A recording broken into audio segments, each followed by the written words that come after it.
Assalamualaikum warahmatullahi wabarakatuh. Good morning, everyone. Let me introduce myself. My name is Pramesti Widiawati, and my student number is 2211420000 and 2. I'm from English Literature Study Program, Class A. Today, I will present about the psychoanalytic criticism. Here is the presentation.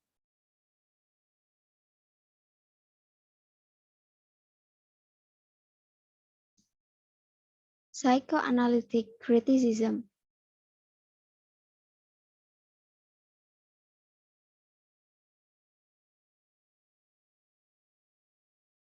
The first is introduction. We often wonder if our true feelings, concern, and action really surface in such dream experience. Do the dream contains any truth or serve any useful function? Many authors, scientists, and composers claim that they have received some of their best ideas from their dreams, such as nightmares and drug-induced dreams. The dreams cause us to explore the part of our mind that we have little control to it, the unconscious. The publication of the interpretation of dreams by Viennese neurologist and psychologist named Sigmund Freud in 19th century laid the foundation for a new model of how our minds work. According to Freud, the unconscious plays a large part in how we act, think, and feel. The best way to discover the unconscious is through dreams. Because of his publication, Freud became the founding father of psychoanalysis. Psychoanalysis is a method of treating emotional and psychological disorders by having the patient talk freely about early childhood experience or dreams. When we apply this method to interpret the works of literature, we engage in psychoanalytic criticism. It best called an approach to literary interpretation because this approach attempts to explain the hows and whys human actions. Psychoanalytic criticism can exist side by side with any other critical method. The next is historical development. The theories and practice of Sigmund Freud provide the foundation for psychoanalytic criticism. The unconscious is a storehouse of the psyche or mind that receives and stores our hidden desires, ambitions, fears, passions, and irrational thoughts. Freud believed that no thought was either totally conscious or totally unconscious. The irrational, instinctual, and unconscious part of the psyche, called as the id. The rational, logical, waking part called as the ego. A third part is the superego, acts like an internal censor, causing us to make moral judgments in the light of social pressures. According to Freud, our early childhood goes through three overlapping phases. First is the oral phase. It happens when we are as infants, sucking our mother's breast to be fed and our sexuality or libido is activated. The mouth becomes an erotogenic zone that will later cause us to enjoy sucking our tongues and later kissing. The second is anal stage. The anus becomes the object of pleasure when child learns the delights of defecation. During this stage, the anus becomes an erotogenic zone for the child becomes sadistic, expelling and destroying through defecation. The last is phallic stage. The child's sexual desires or libido is directed towards the genitals. The process of becoming man and woman, according to Freud, is a long process. In this stage, Freud believes that a child's moral development and conscience for the first time. Even all the passages are successful, but in each way must have its own memories include sexual desire, angry, and guilty in his unconscious. According to Freud, the unconscious is expressed something in wishes or desires. When the wishes is difficult to do will cause feelings of self-hatred or rage. The unconscious will present our concealed wishes through symbols through this displacement process. A literary work, according to Freud, is an external expression of the author's subconscious, with that literary work applying psychoanalytic technique to the text. But Freud's opinion was not approved by his student Jung.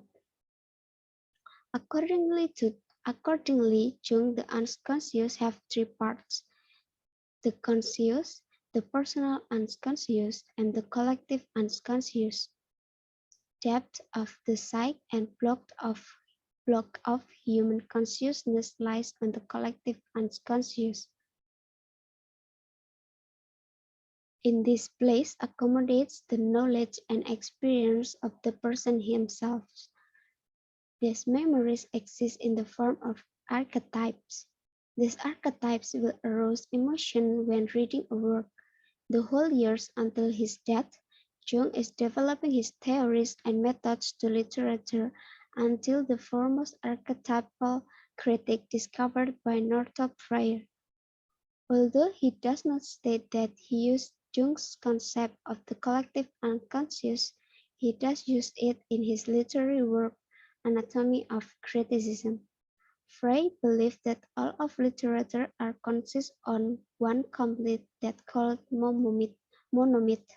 Monomyth is described as a circle which is divided into four phases: the Roman phase, winter or the anti-Romance phase, spring or comedy, and tragedy or fall.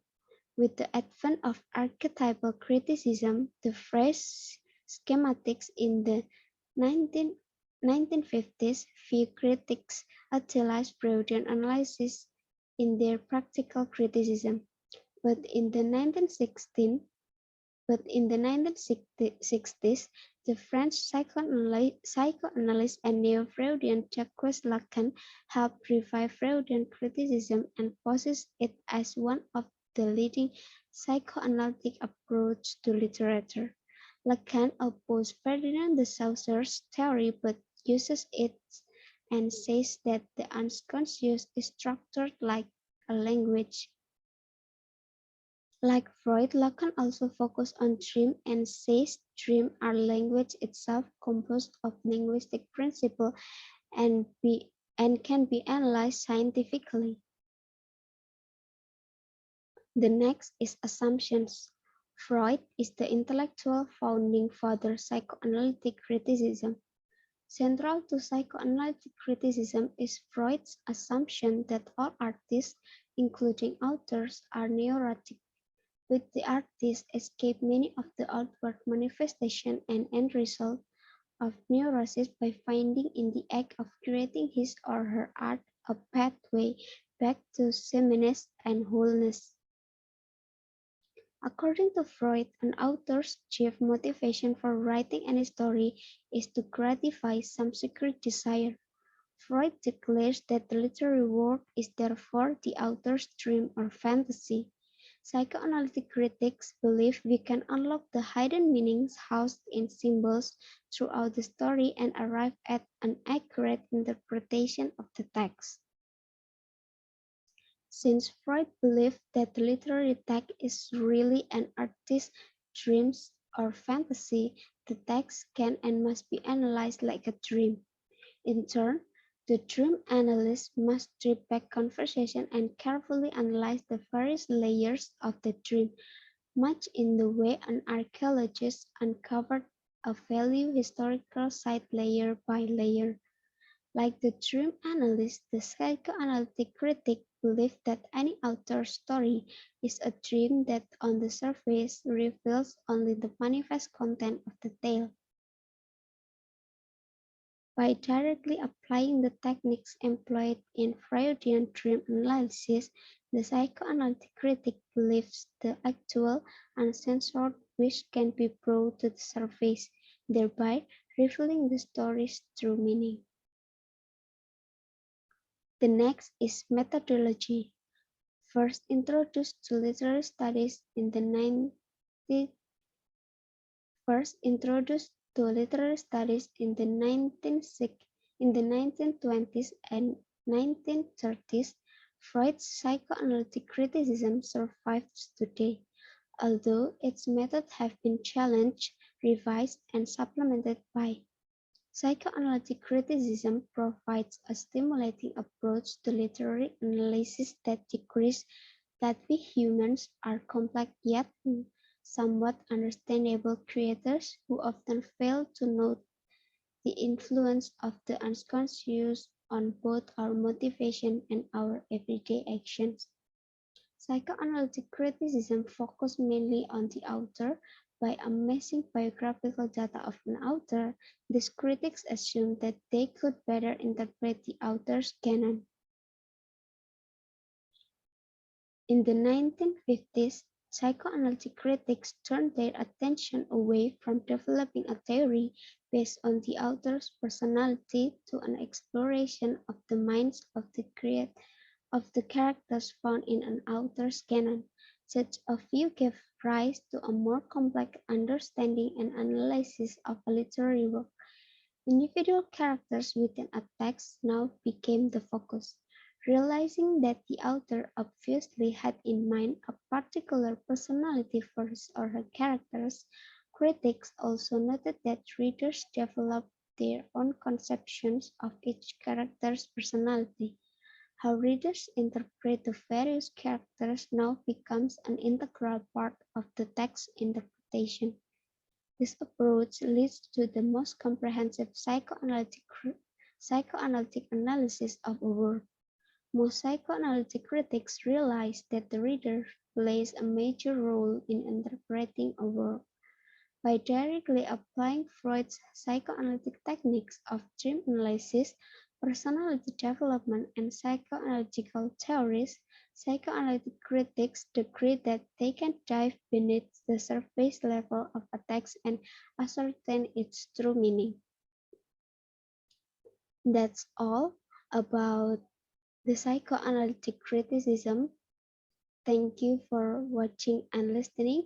I'm sorry if I made mistake. Wassalamualaikum warahmatullahi wabarakatuh.